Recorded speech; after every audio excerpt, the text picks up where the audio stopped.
So today is the third in the series we've been doing on healthy brain aging. And we have talked about, in the first one, we talked about diet and exercise. And we really kind of landed on and stressed that diet called the MIND diet, M-I-N-D. And that is a combination of the Mediterranean and the DASH diet. Then the second week, we talked about stress and sleep. And then today we're going to talk about, this is my favorite, socialization and cognitive or brain fitness and the research behind it and things that we can actually do to help our brain stay in shape. Just like we can help our body stay in shape, we can do things to help our brain stay in shape. So we will get started. This is being recorded, so you will get a copy of the recording and you will also get a copy of the slides either later today or tomorrow. Let me let these last few people in. We are going to do some examples of some brain games later in the hour. Let me see. I'm going to mute everybody just so I don't get any feedback. And then if you have something that you want to say or add, you can put it in the chat or you can unmute.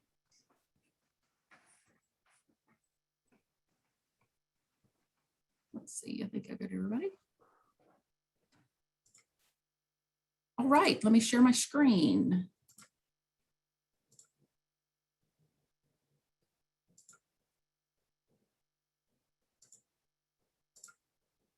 There we go.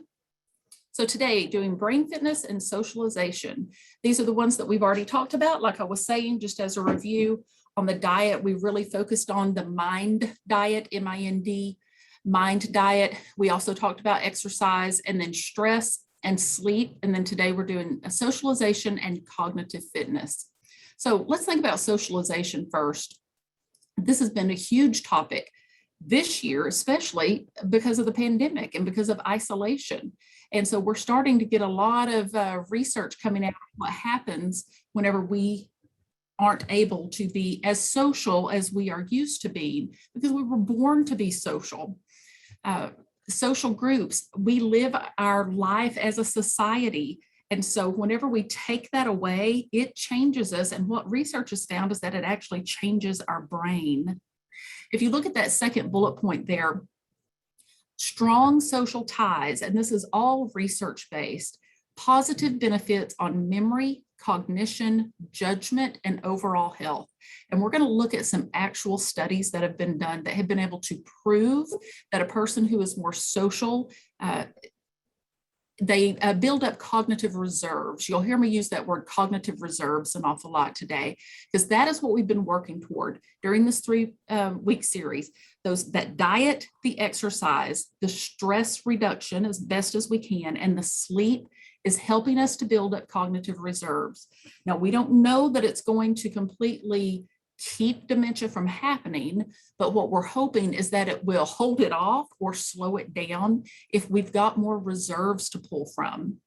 It's kind of like a vehicle that has 2 gas tanks.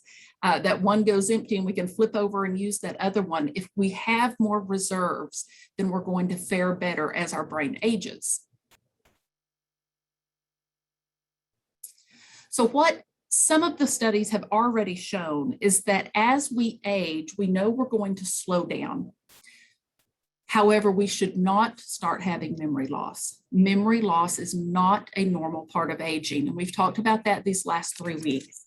We should still be able, regardless of our age, to take a cognitive assessment and make the same score that somebody in their 20s makes. It's just going to take us longer to take that test, but we should still be able to make the same score. And they did this assessment on a group of folks between the ages of 24 and 96. So a lot of times I hear people say, or you may have even thought yourself, oh, mom's just getting like that because she's getting old. She's forgetting things because she's getting old. We shouldn't be forgetting anything. Slowing down, yes, but not actually forgetting.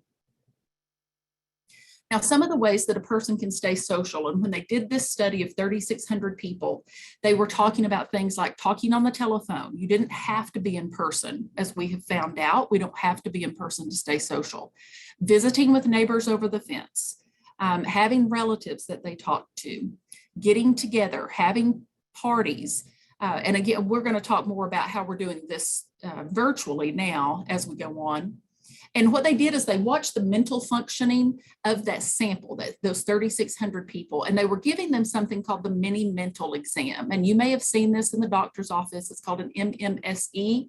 It's those 30 questions that now I think everybody over 65, they're going to ask you these questions, count backwards from 100 by 7, sometimes drawing a clock, asking you time and date and who's the president and those type things. And so the people that they had doing these, being social, they saw that they were able to keep and even have better cognition as they went through the study. So what this told us is that we can do things to either make our neurons more healthy, or we can do things to damage the neurons in our brain. So we definitely do not want to be damaging those neurons. Another thing here, these social ties have positive benefits on memory, cognition, judgment, and overall health. Let's go to the next slide.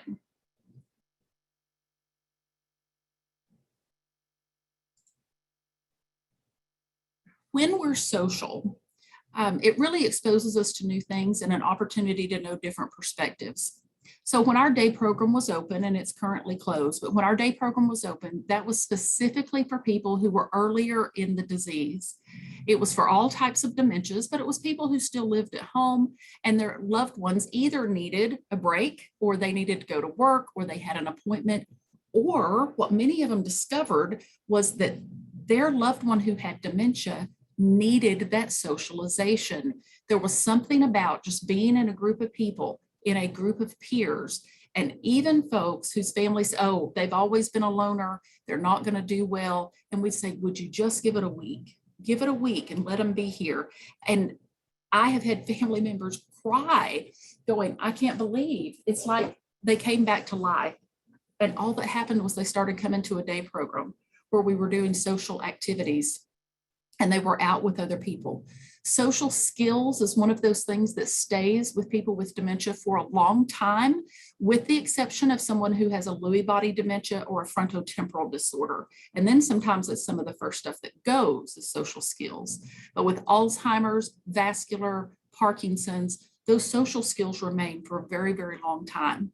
And the more socially connected they are, or they were before they had the disease, the better they will be able to compensate. We're not talking about education, because sometimes people will confuse that and go, well, if they're better educated, then they will be able to. And that's true too. We do see sometimes when a person has a higher level of education, they compensate better. And it's just because they've got more reserves that they're pulling from.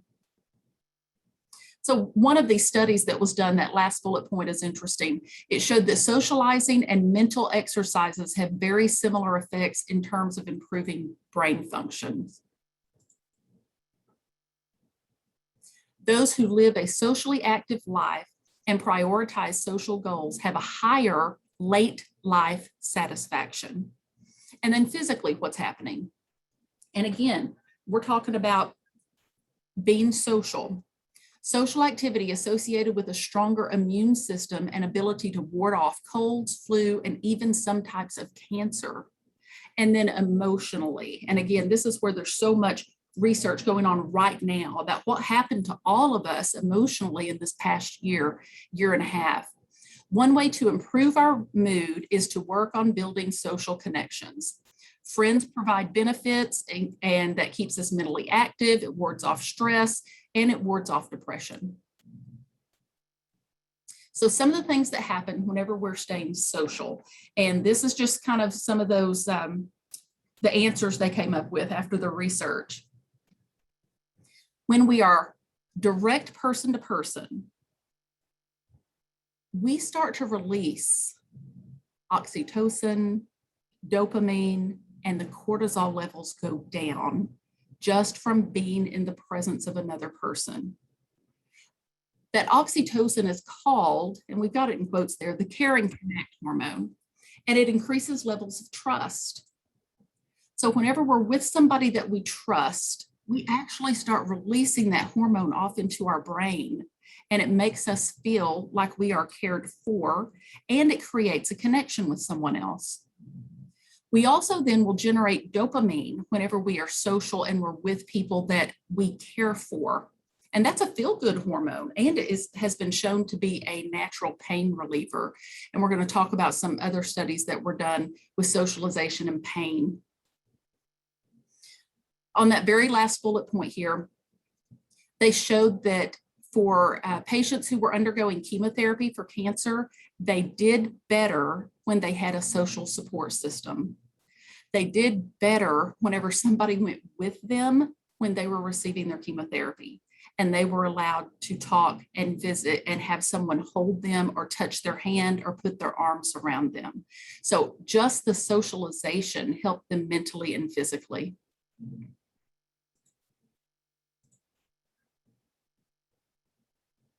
So we mentioned earlier that being social exposes us to new things, ideas, opportunities, and different perspectives. So sometimes we may be with someone and think, oh, I don't want to hear the story of their trip to whatever. But as they're telling that story about that trip or about those grandkids or about this new recipe, if we're truly paying attention to them, if we were watching the brain at that moment, it would be lighting up. It would be lighting up in different areas as they touched on these different things, or as they had said something that we didn't know. So the neurons are working and they literally are lighting up whenever we're talking to people. It helps us think and respond quickly. So think about this. If we've got a loved one with dementia and they're spending most of the time sitting in front of the TV, there's a big difference in that. And if they are sitting and playing a game with another person, or if they're sitting with a cup of coffee and just visiting with another person. And again, if we did brain scan of somebody sitting and looking at Gunsmoke all day long, because that's a popular one, and then we did that brain scan of somebody who's sitting and just having a conversation back and forth as best as they can, it's going to be lighting up simply because they're having that conversation and they're in the presence of other people. Being social allows us to think and respond quickly. It makes us think on our feet. It also helps us decode and interpret the interaction. So what that means, and we know it's going to slow down as we get older, but it shouldn't go away unless we have dementia. And if we have a type of dementia, that will start to go away. But even whenever we're just sitting and we're chit-chatting and we're talking back and forth and we have this banter, we may be thinking of, I'm going to say this. I wonder if she's about to say this. I wonder if we're going to go. You might even be thinking, what am I going to fix for dinner tonight? What is good? But your mind is working. It's lighting up all over the place. And the other thing your mind's doing while you're having a conversation is you're thinking of that response to have, what you're going to say next. As you're listening to someone, you're taking in that information, and your brain tonight, whenever you sleep, is going to store that information, and it's going to figure out where it should go. So a person who has dementia, they can't learn new things. The brain will not store new information. That is why eventually they're not going to know how to use that cell phone. They're not going to know how to use that remote, because in the big scheme of things, that's all new information. And we're sure not going to teach them anything new. That's why we want to make sure that we are learning as many new things as we can while we can. That's one of the best things we can do for our brain, is to continue to learn, lifelong learning. So like I was saying, being social, it gives us new information, and then we store that information somewhere in our brain. The other thing that happens when we're being social is we're interpreting somebody's body language. We're looking at their face, we're listening to their tone of voice, we're watching their gestures and their facial expression. And that is making our brain work very different from if we're sitting in front of the TV or if we're doing nothing. It engages our working memory to navigate those conversations. And then it also helps us with our impulse control. We talked about that social connections can help lower our stress levels. because it helps, stress triggers that inflammation. And we know that inflammation is contributing to cardiovascular disease, which contributes to vascular dementia, and it also contributes to Alzheimer's disease. So as we lower our stress levels, we're staying social, we can lower that inflammation in our body. And then we tend to have better physical health as well. Friends tend to encourage us to eat better, to get exercise, to see the doctor when we're sick, and to be there for us whenever we are sick. A little bit more on the research, and this is going to get a little into the loneliness, because like I said, we've done a lot of study on loneliness and during the pandemic. Look at that first bullet point. People with more social support tend to live longer and have higher cognitive performance than those who are more isolated. And this is true even after accounting for your overall level of health. Think about what we just went through. Alcohol's at an all-time high, use of alcohol, use of prescription medications. Suicide is up. And what happened? Everybody became isolated. We had a lot of people become very lonely. Now keep in mind, you can be lonely in a group. Look at the next bullet point, that second one there. They studied loneliness and cognitive function on people over the age of 65 for 12 years. And they reported that the feelings of loneliness had a faster cognitive, people who had a feeling of loneliness had a faster cognitive decline. And then this is huge. Loneliness is just as bad as smoking 15 cigarettes a day, being obese, or never exercising. So we were taught from the time we were very, very small how to physically take care of ourselves, physical hygiene. We were taught that if we have some type of a wound on us, we don't dig in it and we don't make it much worse. But did anybody ever teach you emotional hygiene? Did anybody teach you how to take care of yourself emotionally, how to take care of your feelings? And we don't tend to do that. And we'll even isolate ourselves sometimes, and we're doing damage. Now, like I said, we wouldn't intentionally hurt a physical wound on us, but so many times we emotionally sabotage ourselves with our negative self-talk, and we'll do it again and again and again. And the more a person is alone, or the more a person feels lonely, those types of things tend to become, we do it more often. We ruminate. So look at this quote here. And I underlined a couple of things in this that I thought was really important. Talking about cognitive reserve. Cognitive reserve can help people cope better with the effects of age and delay any symptoms of dementia. Just having that cognitive reserve makes a difference. And we know ways to build cognitive reserve. And part of that is staying social. Go to the next one. So pros and cons, and we're going to skip to the virtual world because that's pretty much what we've got right now. We've got the virtual world. We're starting to come back together in groups, but let's look at the pros and cons. One of the good things about being able to connect in the virtual world is you may be reconnecting with people that you haven't seen since high school. And so we're staying in touch. We're starting to text, we're emailing, we're on Facebook, we're on LinkedIn, and we talk about common interest. They may even share a site. They may share an app. So those are good things because it exposes us to new ideas and it challenges us trying to figure out how to use Facebook, trying to figure out how to use Twitter, trying to figure out all of those. Those are things that are good for our brain. We've learned how to do Zoom and FaceTime and Skype, and that's kind of how we're doing our face-to-face now. So that's a good thing. Again, we're able to see each other. But there's some cons about that as well.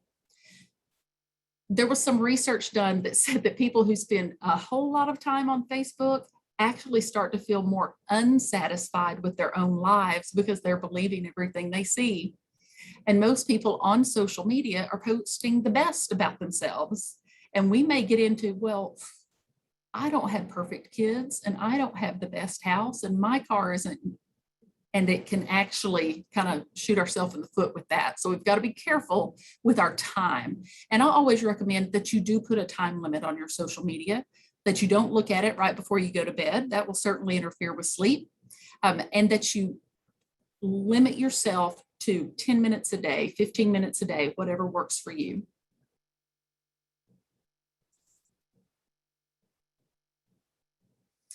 We've got to figure out ways, though, that we can have some in-person interactions. And as we're opening back up, a lot of folks I know in the support group, they've talked about having people over and they're eating outside. They're meeting at a park. They're doing things so that everybody feels comfortable, because the interaction is different when we're face-to-face and when we're online.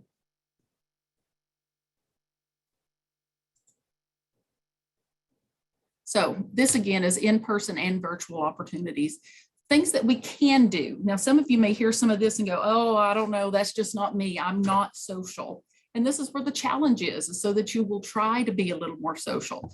Talking to somebody in line at the grocery store, turning around and saying, how are you doing while you're having to wait? Just that chit chat, that banter back and forth.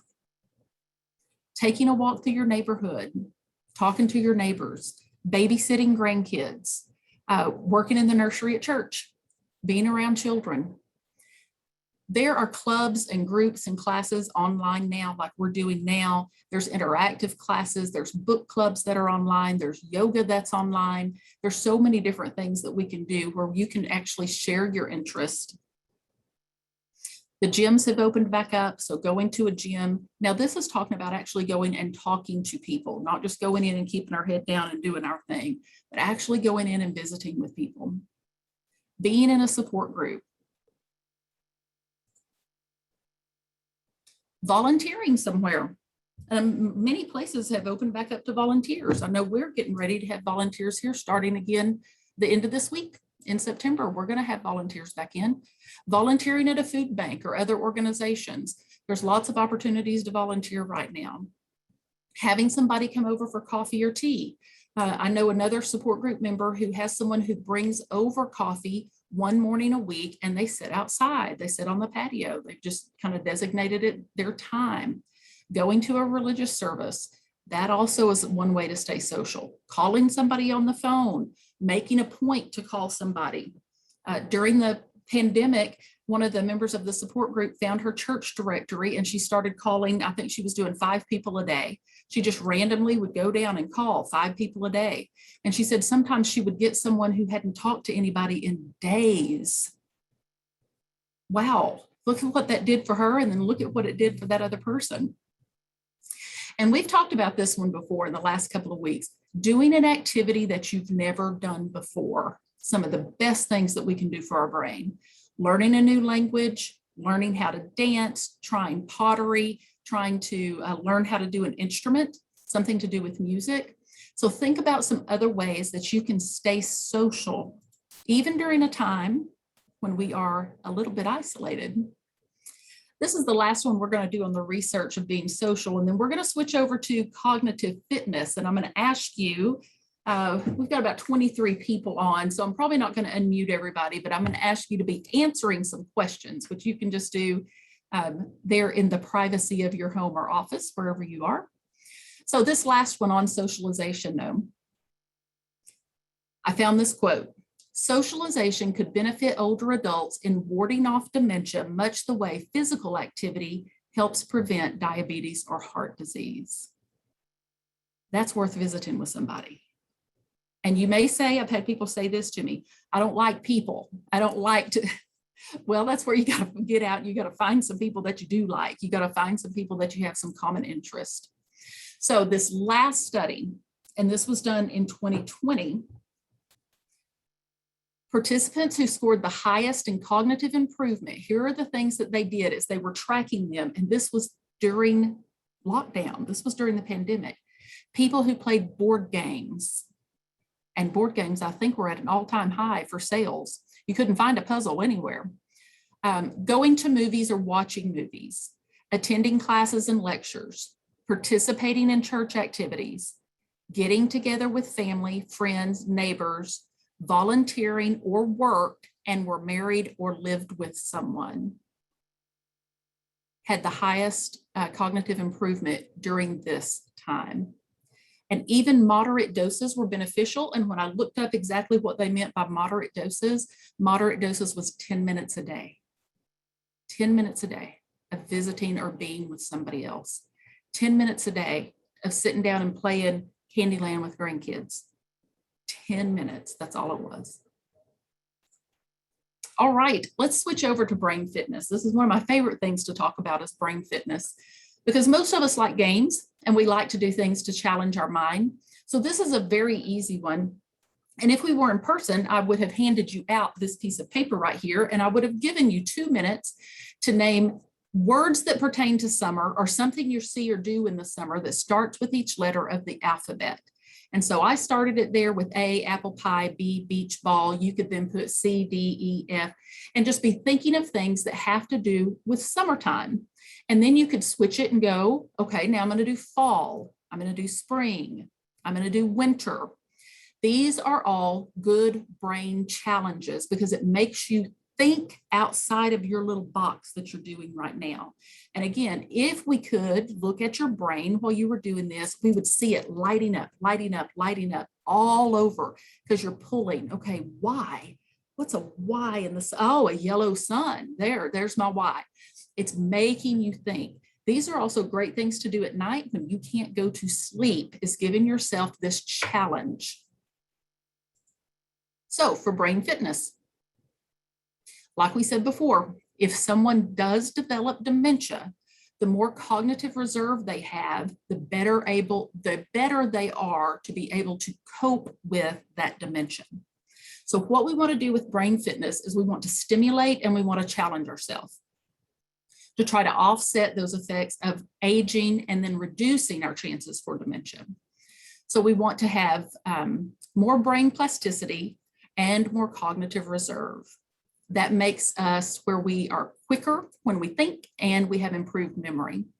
It also helps us finding our words because we all do that where we, wait a minute, here it is, it's on the tip of my tongue, hold on, give me a minute. And it might be a while till it comes to us, but it does finally come. That is not dementia, that is normally stress. So the more brain fitness we do, the better we are at not losing those words in the first place. It also helps with self-confidence and it helps us improve our mood. So like I said earlier, lifelong learning is what we're talking about. So a little bit more on the brain fitness. Crossword puzzles, that seems to be a favorite.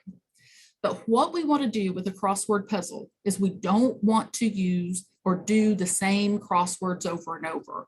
Because I will have people come up and go, oh, Holly, I do those easy crossword books while I'm watching Wheel of Fortune and I'm cooking. And okay, that's not challenging your brain too much then. Because if it's that easy for you, you're not challenging your brain enough. So think of brain fitness the same way you think of your body's fitness. You have to cross train. There is no way in this world we would go to a gym and spend 30 minutes at the gym just lifting one barbell with your right arm for 30 minutes, and that's all you did. You'd have a great looking right arm. It's the same thing if we just work easy crossword puzzles. You've got this great pathway going there. That's the only area you're lighting up. You're lighting up the same pathway over and over and over again. So we want to go to the medium crossword puzzles, or we want to switch over and we want to do a word search. But we want to, don't stop doing them, but maybe just do the easy ones one day a week. So what about the computer games? And there's lots of computer games out there, and there's lots of apps for the phone. Some studies show a decreased risk correlation in adults who do computer-based training, and some studies said it had no benefit. Now, the ones that we seem to have better luck with are those apps, are those programs that they get a little bit harder the further you go. It challenges you. It gets progressively harder, like this third point on here says. So it doesn't stay the same. That's the whole point, is you don't want it to stay the same. Whenever I was teaching school, I taught kids who had dyslexia.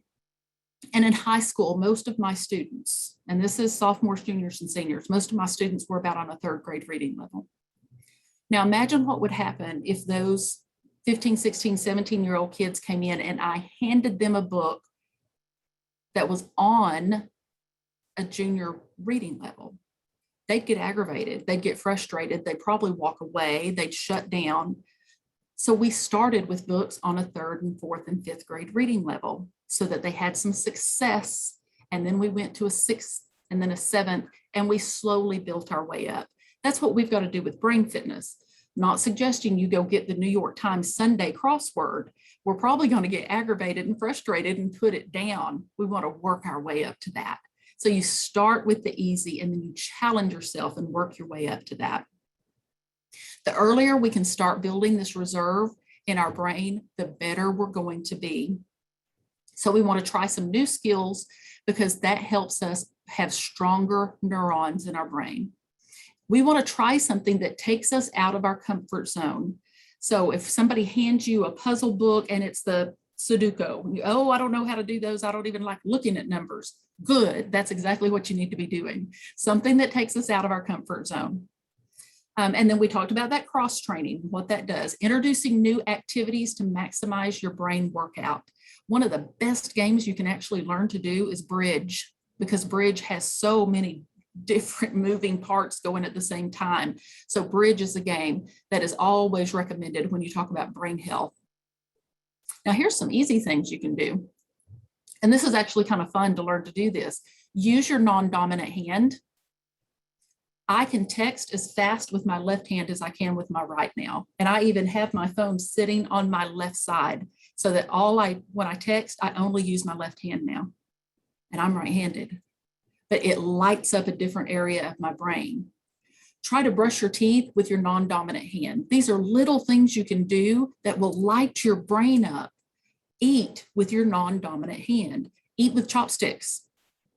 Prepare for a mess, but try it. This can actually be really fun.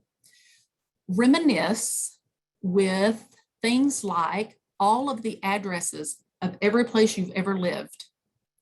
Start with where you are now and start going backwards. And some people like to write these down and keep track of them.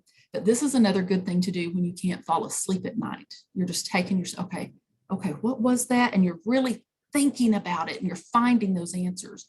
Start listing all of the teachers you had. Start with pre-K or K. Name your teacher.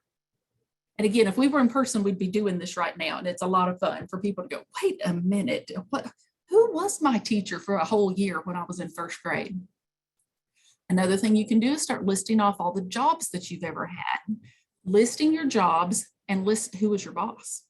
Where did you work? What years were you there? Who was your boss? This is easy brain fitness that you can do riding in the car. If you have ever tried to read upside down or read from bottom to top, yes, this is hard to do, but that's the whole point. Now, this is an interesting one. This, you use your cell phone. You get your cell phone and you look at your call log and you see how far back you can go that you remember what was the conversation. Okay, on Saturday, I talked to Jamie at 10 o'clock. What did we talk about?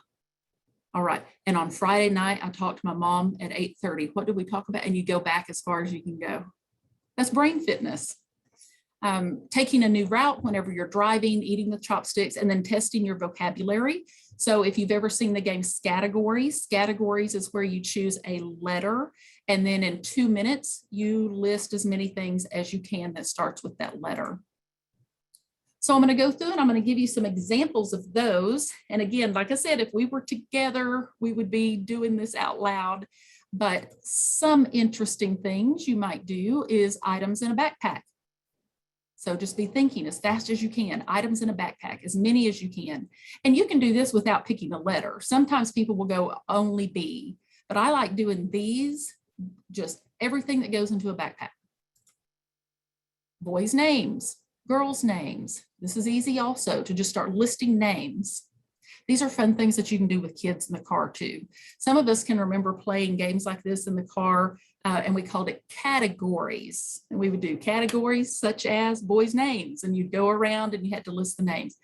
We didn't know we were doing brain health. Frozen foods, there's another one. How many different hairstyles can you name throughout the years? Like I said, these are fun to do. And these are things you can do with people who have dementia, especially earlier in the disease. I used to do these all the time with people in the day program, where I would say something like, let's think of all the different kinds of candy there is.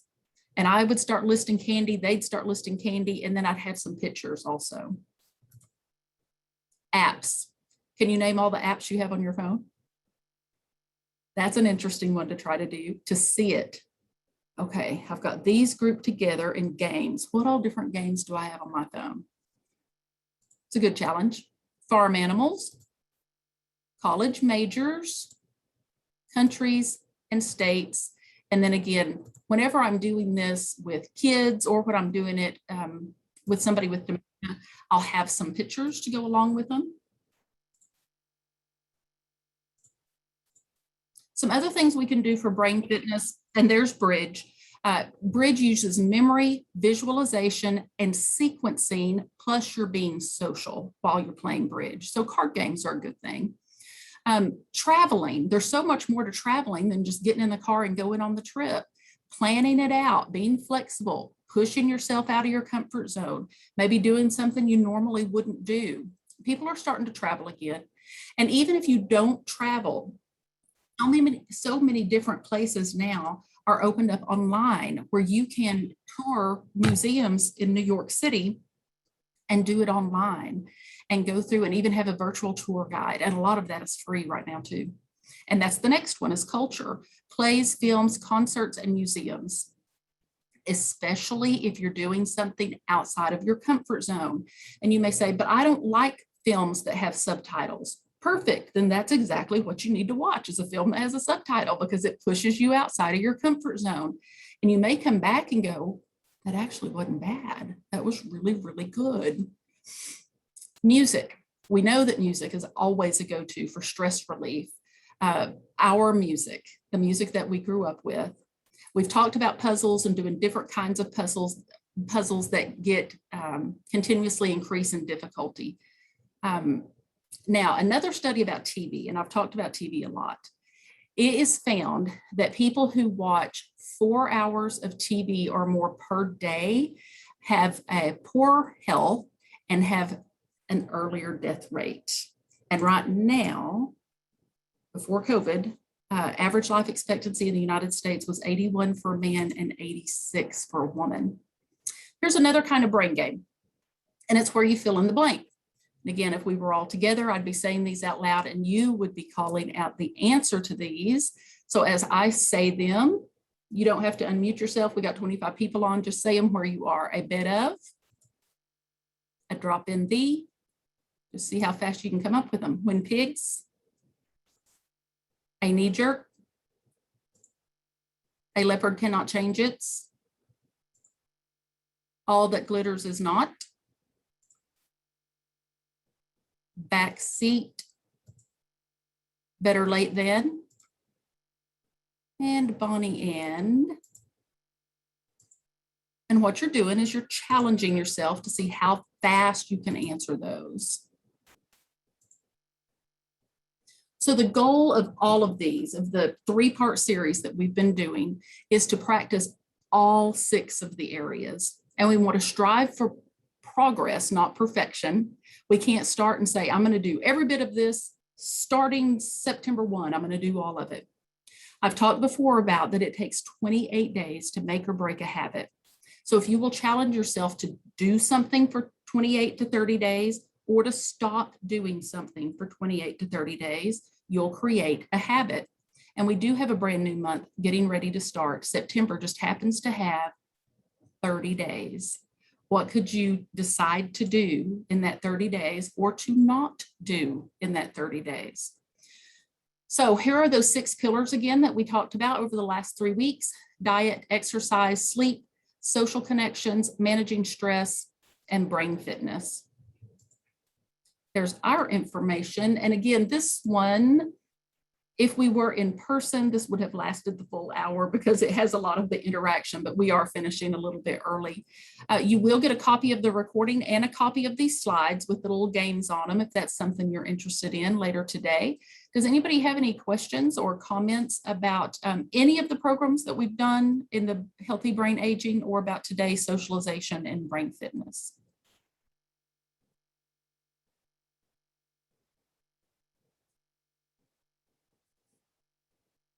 All right, well, we appreciate everybody being here, and we will send these out to you either later today or first thing tomorrow. Thanks, everybody. Have a good rest of your day.